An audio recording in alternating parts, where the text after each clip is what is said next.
Yo, you tuned in to Stay Wavy TV. Ride the vibe, stay up.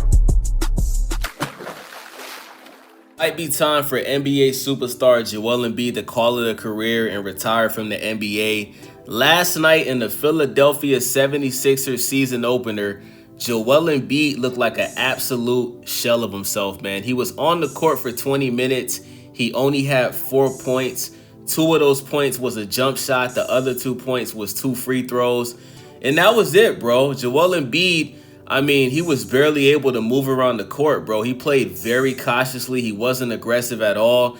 His teammates continued to pass him the ball, hoping that he would try to score. And every time somebody passed Joel Embiid the ball, he passed it right back. You know, there wasn't one play in the entire game where he had the ball and he drove to the rim to try to dunk the ball, lay up the ball, and get to the free throw line. And it was very concerning, bro. And listen, maybe Joel Embiid is not 100% healed from his injury from last season. And if that's the case, the Philadelphia 76ers, they shouldn't have him playing, man. You know what I'm saying? Like, because you're putting him at risk of having another knee injury. And if that happens, the season's over, okay? If he's not fully rehabilitated from his injury, his knee injury that he suffered last season, shut him down. If he needs to sit out for 1 to 3 months, do that. The season just started. There's like, 82 games in the season? You know what I'm saying? It's obvious that something is wrong, bruh. There could be a possibility that he's still feeling pain in his knee, right? Like we seen Lonzo Ball, he had to get surgery like 3 or 4 times because he kept getting surgery on his knee and he was still feeling pain. And that could be the case with Joel Embiid. Maybe he's still feeling pain in that left knee. Now, on a positive note, it could be court rust, right? Maybe Joel Embiid just was nervous. Maybe, it's the first time he's, played a game. I know he was playing in preseason. He had a decent game in preseason, and everybody all over social media was saying Joel Embiid is back, you know what I'm saying? But in this game last night in the season opener, I mean, surprisingly, the 76ers actually came back and beat the Boston Celtics. They won the game by 1 point. It was 117 to 116. But this Philadelphia 76ers win had absolutely nothing to do with Joel Embiid, okay? It had everything to do with VJ Ebkombi and Tyrese Maxey, okay? It had nothing to do with anything positive that Joel Embiid did. Joel Embiid was on the court looking like Greg Oden, bro. You know what I'm saying? He was on the court just taking up space, looking washed. I hate to say it, but I just got to keep it real. And you know what's crazy? Joel Embiid has never averaged less than 20 points per game in the season. Joel Embiid has had 3 consecutive seasons in the NBA where he averaged more than 30 points per game. So I think everybody would agree, when Joel Embiid is healthy, he is one of the best centers in the NBA. If not number 1, I would say number 2, okay? I would say Nikola Jokic and Joel Embiid. Either or. I don't care if either one of those players is in number 1 or number 2. Obviously, Nikola Jokic should be number 1 because he's an NBA champion, right? He's more consistent. He's on the court more. So at this point in time, it's clear as day that Nikola Jokic is the best center in the league. But let me read y'all this article from Bleacher Report, right? So it says, can a season opening win be both, buoying and deflating? I'm asking for the Philadelphia 76ers. Their 117-116 victory over the Boston Celtics on Wednesday revealed a whole bunch of good and intriguing developments, beginning with VJ Edgecombe going kaboom. It also left them and me and you and everyone and everywhere wondering just what the heck is going on with Joel Embiid. The 31-year-old, it's crazy that Joel Embiid is only 31, bro, because last night he was moving around like he was 39, bro. I'm just keeping it real. That's what injuries do to players, man. Like, listen, Joel Embiid is not the first player to be dealing with, multiple injuries, bro. You think of Brandon Roy, Tracy McGrady, Greg Oden, Derrick Rose. You know what I'm saying? Like, when you have consistent knee injuries, bro, it completely sucks the life out of these players, bro. Pause, no diddy.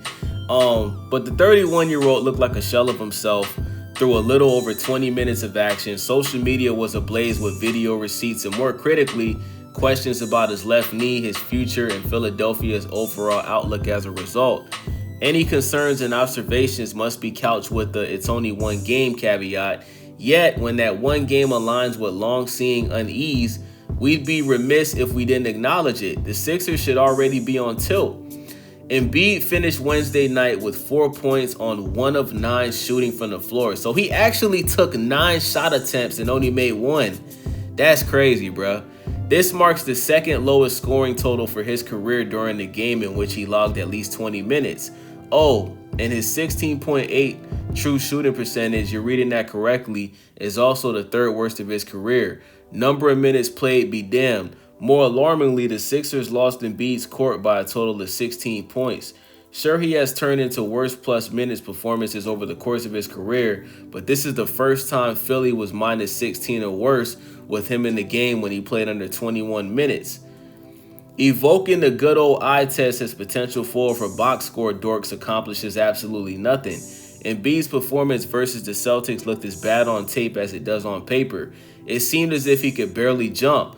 There was hardly any movement from him on or off the ball. Never mind getting a single shot attempt at the rim. All 9 of his shots came outside the paint. So it's obvious that Joel Embiid didn't want to drive to the paint either because he's in pain, he's not 100% recovered, or maybe he's scared to re-injure that left knee, bro. He's injured that knee so many times. Maybe he's just doing everything in his power to not re-injure it again so he can stay on the court for his team. Boston effectively didn't care who put it on him because he couldn't capitalize. Sticking smaller players on Embiid used to be considered taboo, even if he was outside the paint. He couldn't muster the pizzazz to create space on the perimeter or power his way to the basket. That part of his arsenal was nowhere to be found against the Celtics. So listen, man.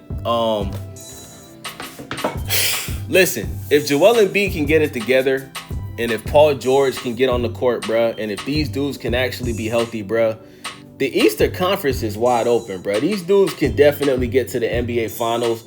Their toughest matchup would definitely hands down be the New York Knicks, but you don't have to worry about the Indiana Pacers. You don't have to worry about the Boston Celtics, obviously, because Jason Tatum tore his Achilles. Tyrese Halliburton tore his Achilles. So the East is wide open, bruh. This is the first realistic chance in a very long time for the Philadelphia 76ers to possibly get to the NBA Finals and compete for a championship, man. So I hope Joel Embiid gets it together, man. I hope he gets his confidence back on the court, because when Joel Embiid is balling out, bro, it just makes the NBA as a whole better, man. This is a center that can shoot threes. He can get to the rim. He's a great free throw shooter. But if he's not healthy, bro, he's just, he's not productive on the court, man. Like I said, he looked good in preseason, bro. In preseason, he played decent. But, listen, I hope Joel Embiid doesn't just switch up his whole game to become a center that just shoots jump shots because he doesn't want to keep injuring his knees, bro. At the end of the day, bro, you're a center.